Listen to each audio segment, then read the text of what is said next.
ద్రుపదుడు బ్రాహ్మణుడిని రాయబారిగా హస్తినాపురానికి పంపిస్తాడు. దుర్యోధనుడు గూఢచారుల ద్వారా పాండవుల సమాచారం సేకరించి యుద్ధానికి భారీ సైన్యం సిద్ధం చేస్తాడు. శ్రీకృష్ణుడు సహాయం ఎవరికి లభిస్తే వారికే విజయం అని భావించి ద్వారకకు వెళతాడు. అదే సమయంలో అర్జునుడు కూడా కృష్ణుని ఆశ్రయానికి చేరుకుంటాడు. కురుక్షేత్ర యుద్ధానికి ముందు సహాయం కోరుతూ దుర్యోధన అర్జునులు ద్వారకకు చేరుకున్నారు. నిద్రిస్తున్న కృష్ణుడు తలవైపు అహంకారంతో దుర్యోధనుడు కూర్చుంటే పాదాల చెంత వినయంతో అర్జునుడు నిలబడ్డాడు. కళ్ళు తెరిచిన కృష్ణుడు ముందుగా అర్జునుణ్ణి చూసి ఇద్దరికీ 2 ఎంపికలిచ్చారు. ఒకవైపు నా నారాయణీసేన లక్షలాది యోధులతో కూడిన మహాబలం, మరోవైపు నేను, కాని ఆయుధం ఎత్తను, యుద్ధంలో పోరాడను. ఎవరికి ఏమి కావాలో వారు ఎంచుకోండి. దుర్యోధనుడు సంబరపడుతూ మహాబలమైన సైన్యాన్ని ఎంచుకున్నాడు. కాని అర్జునుడు మాత్రం నిశ్చయంగా కృష్ణ, నువ్వు నా పక్కన ఉంటే చాలు అని భగవంతుణ్ణి కోరుకున్నాడు. దుర్యోధనుడు సైన్యం వస్తే గెలుస్తాననే భ్రమలో వెళ్ళిపోయాడు.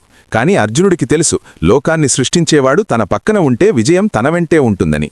యుద్ధం ఇంకా మొదలవ్వలేదు, కాని విజయం ఎటువైపో ఆ రోజే తేలిపోయింది. ఆ తర్వాత ఏం జరగబోతుంది అనేది తర్వాత భాగంలో చూద్దాం.